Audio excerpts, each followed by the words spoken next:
Уважаемый Александр Ильич, уважаемые коллеги, президент Российской Федерации внес нам на ратификацию в конце февраля соглашение между Российской Федерацией и Республикой Абхазия о признании и приведении в исполнение судебных и арбитражных решений по экономическим делам.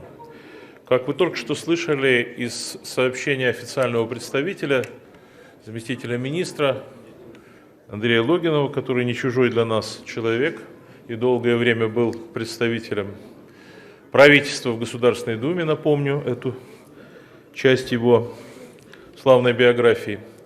Мы должны ратифицировать, и я хотел бы от имени комитета профильного по делам СНГ и связям с соотечественниками, и от имени фракции «Единая Россия», как в одном лице, просить вас ратифицировать этот документ.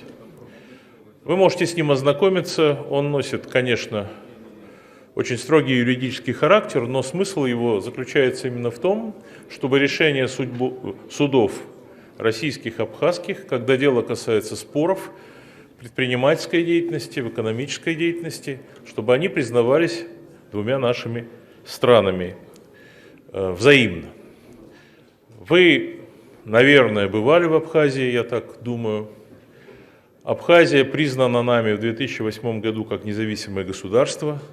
Сказать, что все у нас гладко, когда дело касается взаимоотношений хозяйствующих субъектов, к сожалению, я не могу. И как раз вот ратификация этого документа, до этого его подписания, как раз направлена на то, чтобы как можно быстрее упорядочить все в сфере ведения бизнеса, предпринимательства, инвестиционной деятельности и так далее.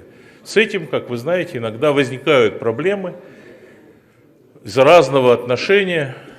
Вот эти проблемы снимаются в том числе взаимным признанием правомочности судов, принимающих решения.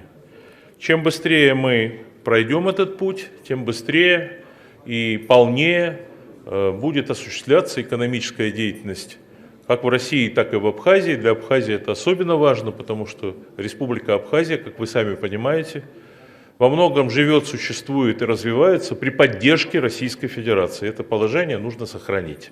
Спасибо большое.